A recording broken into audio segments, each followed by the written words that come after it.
Eu quero convidar você para abrir sua Bíblia ou ligar, se for o caso, no livro do profeta Jeremias, capítulo 32.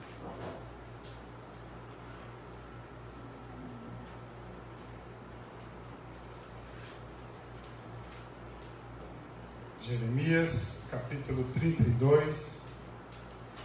Eu vou ler a partir do versículo 38.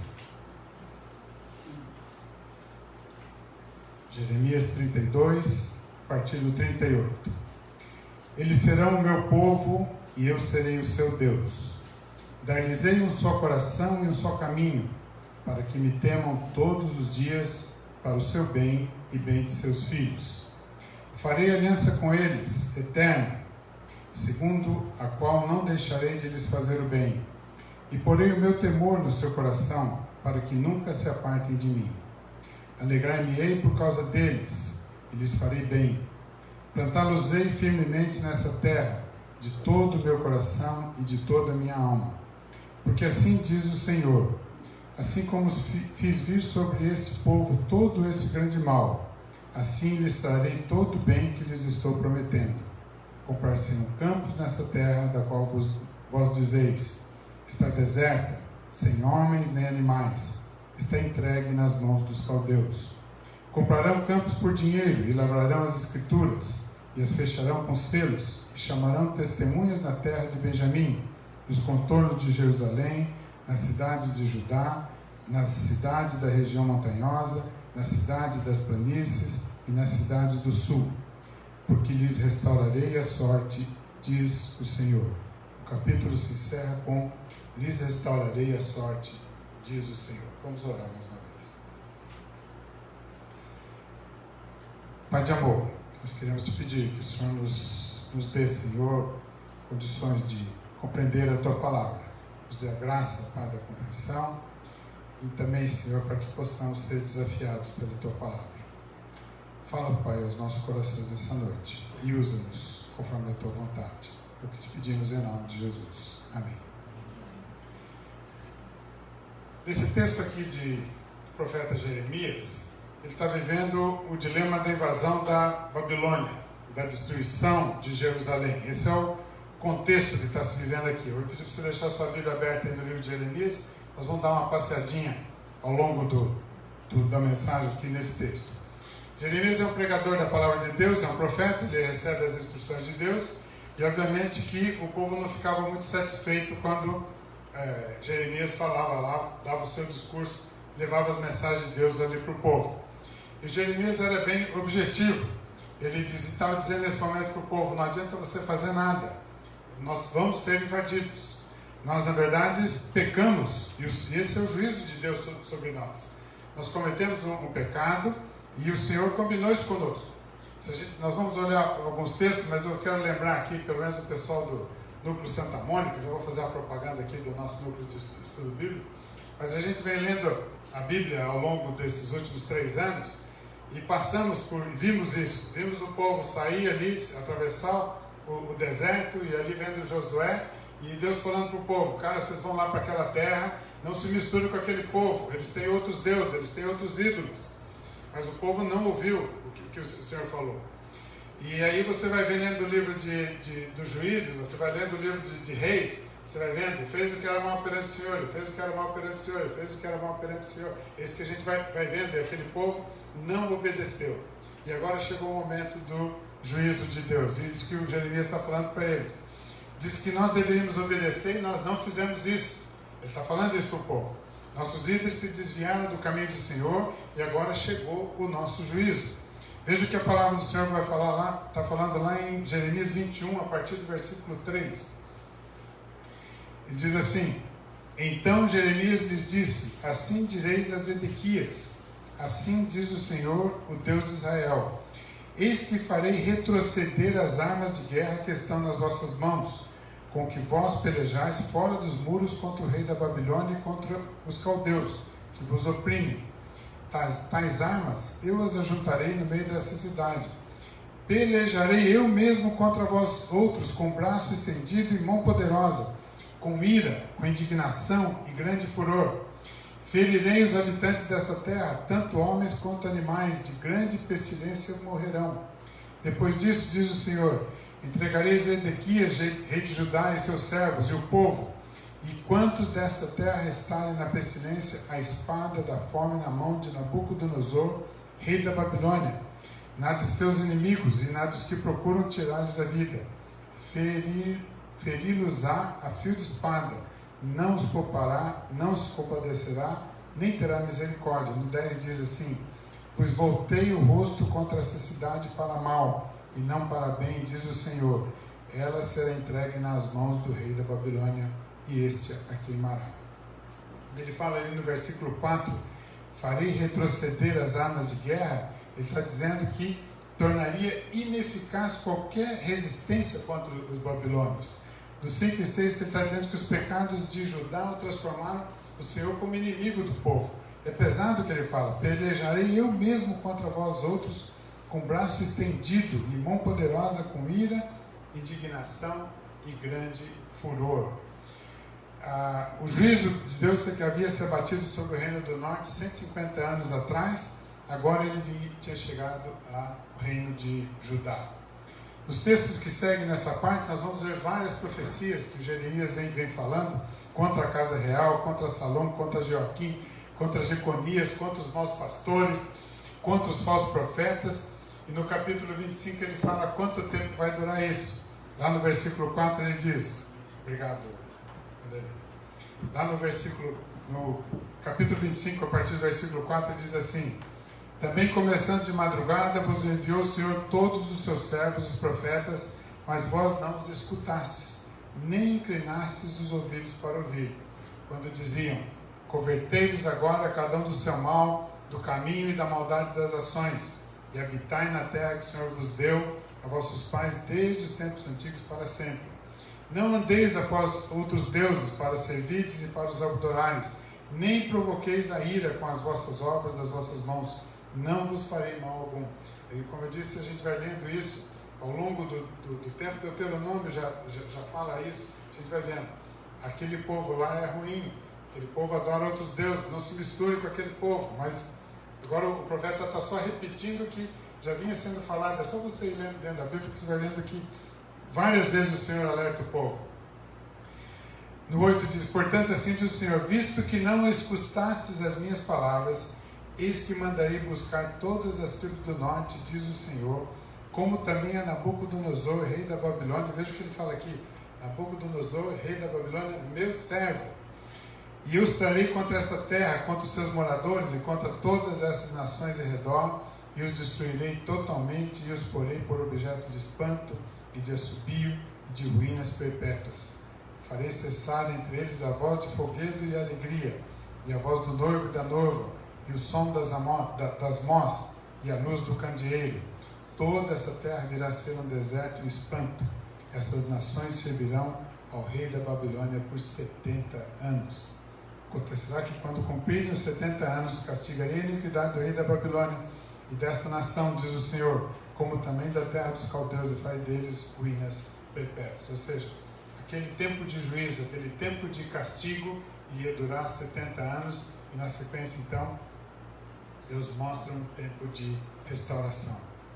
Ele diz ali, no 12, quando se cumprirem os 70 anos, castigarei a iniquidade da Babilônia, como também farei deles ruínas perpétuas, farei com que se cumpram sobre toda aquela terra todas as minhas ameaças que proferi contra ela, tudo quanto está escrito nesse livro que profetizou Jeremias contra as nações, porque eles também serão escravos de muitas nações e de grandes reis, e assim lhes retribuirei segundo os seus feitos, segundo as obras das suas mãos. Agora o profeta está dizendo para o povo, vamos em paz, vamos com calma, é o tempo do juízo de Deus. Nós vamos agora servir a Deus, nós vamos adorar a Deus lá naquela terra, lá naquele povo. Mas no capítulo 30 ele diz, promete trazer o povo de volta do cativeiro. Capítulo 30, versículo 1, ele vai dizer assim, palavra que do Senhor veio Jeremias dizendo, assim fala o Senhor, Deus de Israel, escreve no livro todas as palavras que eu disse. Porque eis que vem dias, diz o Senhor, em que mudarei a sorte do meu povo de Israel e de Judá, diz o Senhor. fá-los-ei voltar para a terra que Deus a seus pais e a possuirão. Alguns achavam que Jeremias era um profeta entreguista, que estava querendo, desistindo de lutar daquela terra, da terra prometida que Deus tinha dado. Mas Deus está dizendo assim, não, vocês vão voltar para essa terra. É um tempo de juízo. No meio da crise, Jeremias estava preso e veio a palavra de Deus para Jeremias dizendo, vai lá e compra um campo. Você vai comprar uma terra. E era preciso selar uma escritura de acordo com os costumes daquela época. No versículo 14, ele fala assim, assim diz o Senhor dos Exércitos, o Deus de Israel, toma essa escritura de compra, tanto a selada como a aberta, e mete-a num vaso de barro para que se possa conservar por muitos dias. Porque assim diz o Senhor dos Exércitos, Deus de Israel, ainda se comprarão casas e vinhas nessa terra. Parece loucura comprar uma terra, já sabendo que aquilo vai ser invadido, que aquilo vai ser possuído por outros povos e que está prestes a ser conquistado. Mas Jeremias acredita na palavra do Senhor, acredita no que Deus está falando, vai lá e compra a terra, e é o que diz aqui, põe num vaso para que se possa conservar por muitos dias. Você vai voltar para essa terra, vai ter tempos de restauração. Aí a gente começa a ver Nabucodonosor entra arrebentando, tacando fogo em tudo, destruindo. Jeremias ainda ora a Deus pedindo explicação. Tudo que está acontecendo é juízo de Deus sobre nós. Ele fala para o povo. E aí chega no versículo 38, ele então dá uma palavra uma boa palavra de esperança. E Deus usa essa compra do terreno de Jeremias como sinal de restauração da sua surpreendente graça. Uma palavra de ânimo, uma palavra de mudança, uma palavra para que aquele povo esperasse tempos de restauração. É difícil a gente comparar isso com a situação atual hoje do nosso país, do nosso Brasil. A situação de Israel naquele tempo era uma situação um pouco diferente. No sentido econômico, no sentido financeiro, no sentido de condição territorial, nós não estamos sendo invadidos, senão por nós mesmos hoje. A nossa condição de crise não chega ao que Israel estava vivendo ali, naqueles tempos. Era uma situação completamente diferente. Mas, por outro lado, a situação moral, a situação espiritual, os valores, os princípios que devem nortear a vida do crente, a nossa vida, eles não eram muito diferentes do que estava acontecendo naquele momento. Parece que os profetas já haviam alertado sobre isso. Jeremias não foi o único profeta que falou isso. Nós não estamos tão distantes daquela condição, daquilo que os profetas estavam escrevendo, daquilo que eles estavam vivenciando, realidades, algumas críticas, como estamos vivendo no dia de hoje. Nós, cerca de uns 2 anos, passamos por uma situação de crise moral, de crise política, com consequências sérias na nossa economia. Uns 2 anos para cá, a gente vem passando por dificuldades.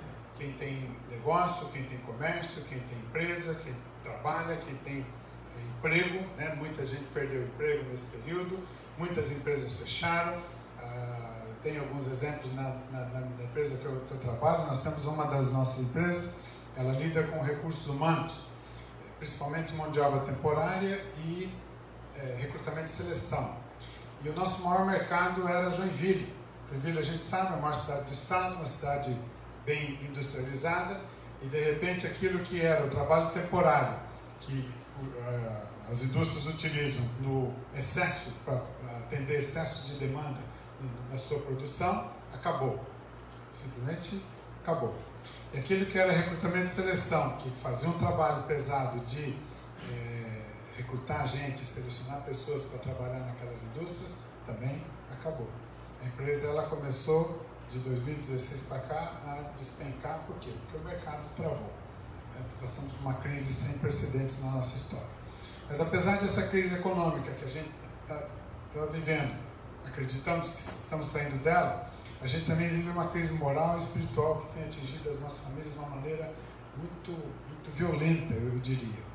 A gente vê aí a nossa Fernanda ali, que é professora, a gente vê aí psicólogos, pedagogos ensinando como é que nós devemos educar os nossos filhos, o governo interferindo com leis que dizem o que você deve fazer, o que você não pode fazer. A gente vê os movimentos de homossexuais, ideologia de gênero, dizendo que a criança, que ela escolhe lá o sexo que ela tem que ter. a polêmica que a gente está vendo essa semana aí pela palavra da ministra. A ministra falou sobre uma série de coisas e só pegaram uma frase dela ali, está gerando uma polêmica tremenda em cima de uma frase, e a gente está vendo isso acontecer na nossa nação.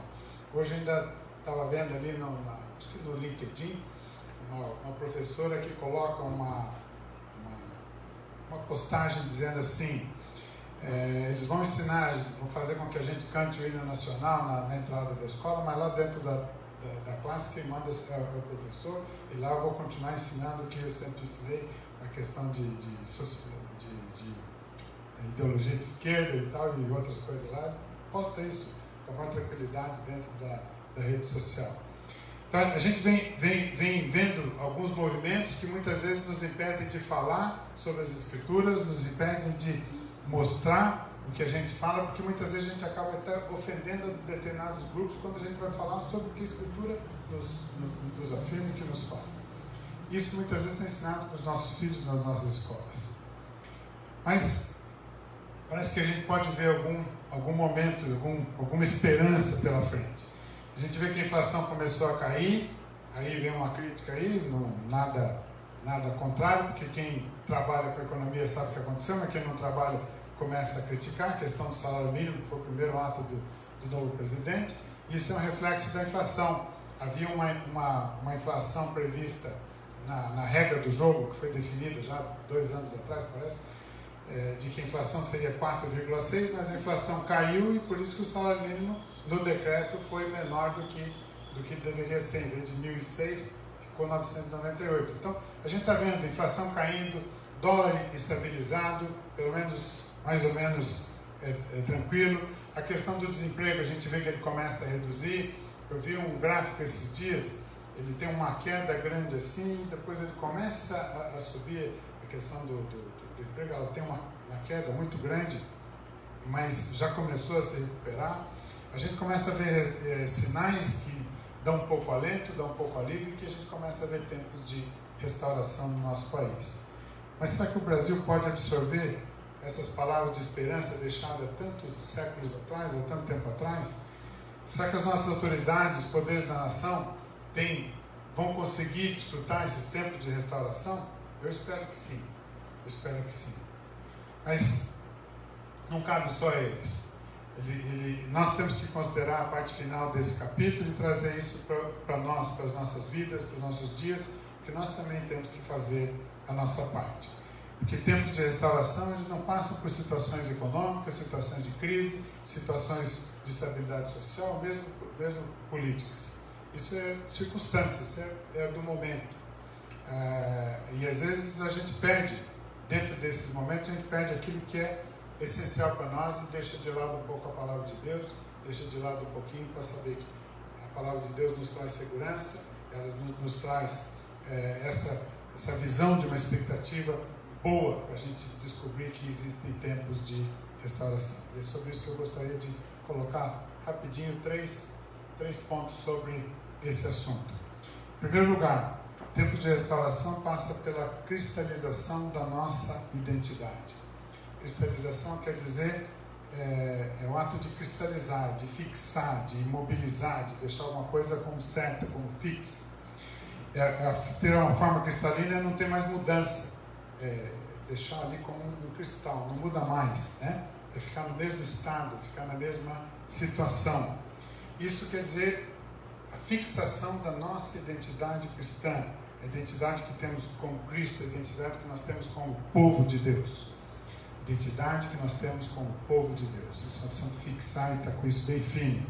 A palavra de Deus, no texto que nós lemos, no versículo 8, diz assim: eles serão o meu povo e eu serei o seu Deus. Nós precisamos, almejamos e aspiramos tempo de restauração, mas precisamos nos entender como o povo de Deus.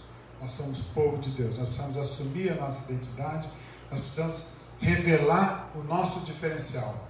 Nós não podemos ter vergonha de carregar o nome de cristãos, não podemos ter vergonha de carregar sobre nós o nome de Cristo.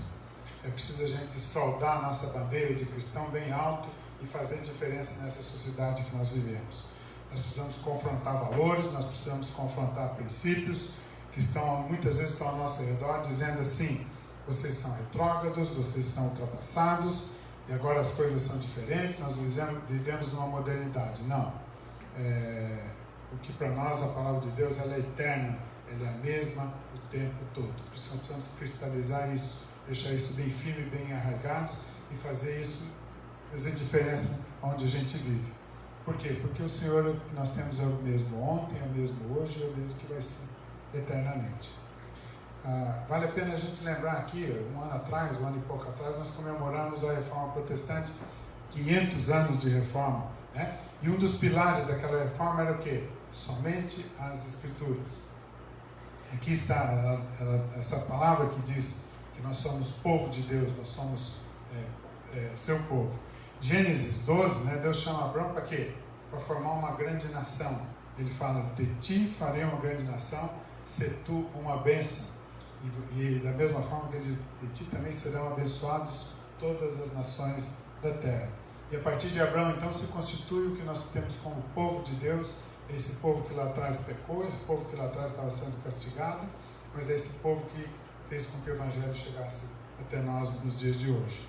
Esse Evangelho vai sendo escrito pelo Velho Testamento, que muitas vezes não faz a vontade de Deus, mas o Deus que nós temos é um Deus firme, é um Deus de propósito, é um Deus de aliança, que mantém a palavra dele. E quando a gente então chega lá no Novo Testamento, a gente vê o apóstolo Pedro lá no capítulo 2, dizendo que vós, porém, sois raça eleita, sacerdócio real, nação santa, povo de propriedade exclusiva de Deus, a fim de proclamardes as virtudes daquele que vos chamou das trevas para a sua maravilhosa luz. Vós sim, que antes não erais povo, mas agora sois povo de Deus, que não tinhas alcançado misericórdia, mas agora alcançastes misericórdia. Vós sois povo, raça eleita, sacerdote real, nação santa, povo de propriedade exclusiva de Deus. Primeiro de tudo, então, nós precisamos fortalecer, nós precisamos ratificar, nós precisamos confirmar a nossa identidade como povo de Deus, com todas as marcas distintas que a gente assume. Todos nós somos pessoas comuns, vivemos nos mesmos bairros onde vive todo mundo, nós estudamos nas mesmas escolas onde estuda todo mundo, nós moramos nos mesmos prédios onde mora todo mundo, nós trabalhamos nas empresas onde trabalha todo mundo, mas é ali onde nós precisamos deixar clara a nossa identidade, é ali onde nós precisamos mostrar que nós somos povo de Deus e é ali onde nós precisamos fazer diferença. O que se espera de nós é algo distinto, o que se espera de nós é que sejamos diferentes, que não sejamos iguais ao que é todo mundo. Se espera de nós, então, o que nós chamamos de testemunho da verdade, e que o Evangelho de Cristo não precisa ser apenas propagado, mas ele também precisa ser vivido. Nós precisamos fazer diferença. Quando o grande mandamento que é resumido por Cristo lá, ele diz assim: amarás Deus sobre todas as coisas e ao próximo como a ti mesmo, né? Resumo dos 10 mandamentos. Se você pegar lá os primeiros mandamentos, você vai ver que ele está dirigindo a Deus, e os outros mandamentos ele está dirigindo ao próximo: não roubarás, não adulterarás, não matarás. Então Cristo resume isso, né? Amar Deus sobre todas as coisas e amar o próximo como a ti mesmo. Isso precisa ser evidente nas nossas vidas. Esses dias eu tive a oportunidade de almoçar com uma pessoa que começou a me perguntar o que era a igreja presbiteriana, qual era a diferença de outras igrejas, como é que ela funcionava. E uma das coisas que eu lembro que eu coloquei para ele foi bem isso. A questão do amor de Cristo que está em nós, ele precisa ser demonstrado, ele precisa ser vivido. Porque ele começou a falar sobre salvação por obras. E eu disse: não, a salvação é pela graça. Mas essa graça que nos faz demonstrar esse amor. Então as obras elas acontecem não porque eu preciso construir lá a minha casinha no céu, o meu palácio do céu, porque ela é pela graça de Deus, ele já nos salvou, mas sim para demonstrar o amor de Cristo que está em nós. O que nós estamos querendo chegar? Não é um novo negócio, não é a possibilidade da inflação baixar, da crise passar, que vai mexer, que vai mudar esse tempo de restauração. E sim, a cristalização da nossa identidade com Cristo. O segundo ponto é que esse tempo de restauração, ele passa pela perseverança no nosso propósito. Perseverança significa a qualidade de quem não desiste com facilidade das coisas. Persistência, constância, isso é perseverança. Então nós precisamos ter perseverança no nosso propósito. Jeremias, quando ele fala aqui, ele diz assim: dar-lhes-ei um só coração e um só caminho, para que me temam todos os dias, para o seu bem e bem de seus filhos. Ele fala para que me temam, não é hoje, não é amanhã, não é segunda, não é terça, são todos os dias. Essa passagem é tremenda, porque muitas vezes parece que a experiência cristã é algo momentâneo, é algo daquele momento. E se a gente olha lá, de novo lembrar o pessoal do Núcleo Santa Mônica, né? A gente vê tempos em que o pessoal estava bem com Deus, o pessoal prosperava, vencia as guerras, os reis ficavam ricos, havia prosperidade, mas de repente esse povo começava a se afastar de Deus e começava a cair de novo, né? Então parece que a experiência cristã muitas vezes ela é momentânea, mas não. Os negócios não são só para o domingo na hora do culto, não são só para as horas que você está aqui na reunião de oração, as horas que você está nas atividades da igreja. Ela é todo o tempo. Ela é de manhã, é depois de amanhã, é quando estivermos na igreja, quando estivermos louvando a palavra de Deus, é na segunda, na terça, no domingo, no mês de janeiro, no mês de fevereiro, no mês de dezembro, em todos os tempos. Seja para o bem dos seus filhos. Então não é só para os meus dias, é para os dias também dos meus filhos e dos meus netos e das gerações que vêm pela frente. É preciso perseverar no nosso propósito, porque circunstâncias acabam nos levando para aqui e para colar. O apóstolo Paulo já nos alerta lá, ele fala, né, não seja levado por qualquer vento de doutrina. E muitas vezes as circunstâncias nos levam aqui ou a colar. Os babilônios, eles estão por aí, estão prestes a invadir, estão prestes a atacar a nossa alma, fazendo-nos sucumbir daquilo que a gente abraça, daquilo que é o Evangelho. Mas o Senhor coloca no nosso coração o valor da perseverança. É o compromisso que a gente fez na nossa pública profissão de fé, é o compromisso que a gente tem a oportunidade de ratificar todos os dias. Principalmente nesses tempos críticos. Principalmente em tempos onde é importante a perseverança.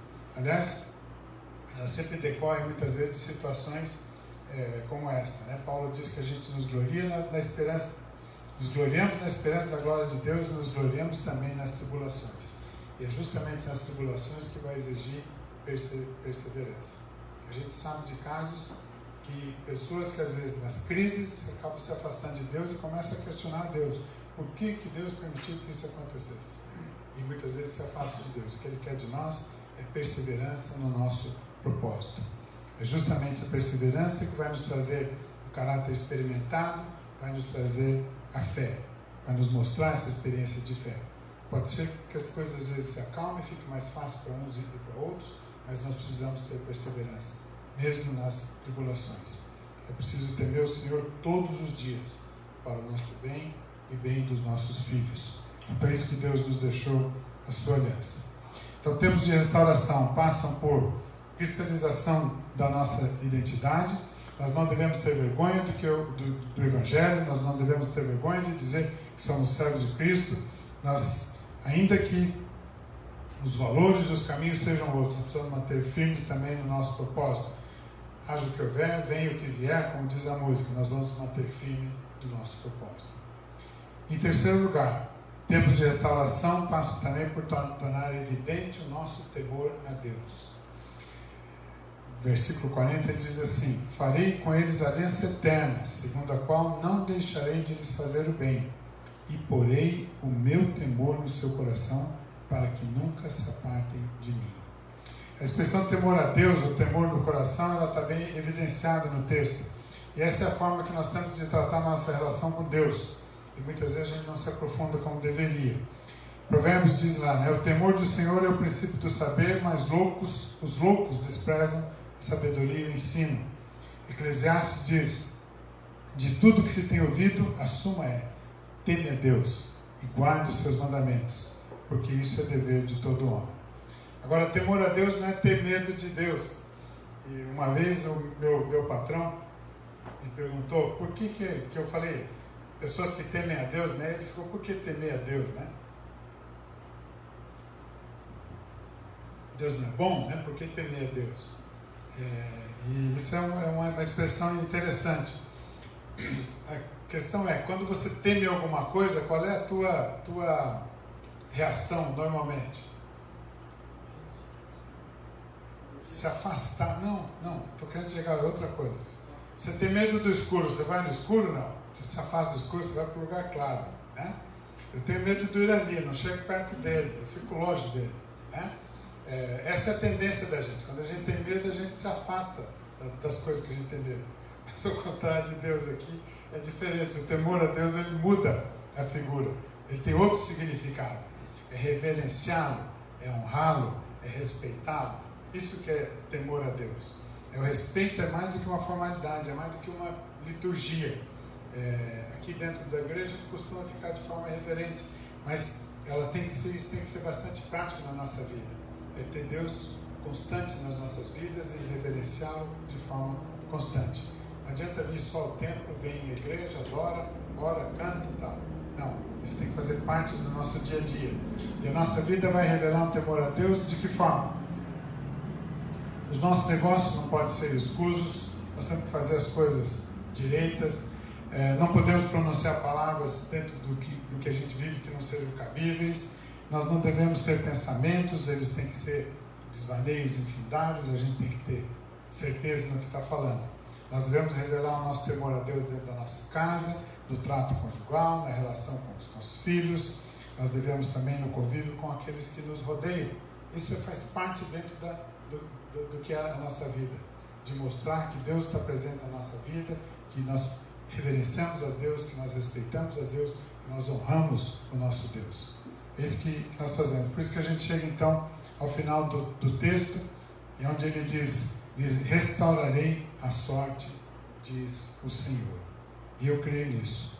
O Senhor pode restaurar a sua sorte em particular, o Senhor pode restaurar a sorte do ambiente da sua casa, o ânimo no seu trabalho, o clima no ministério que cada um atua. Para isso é preciso ratificar a nossa identidade com Cristo.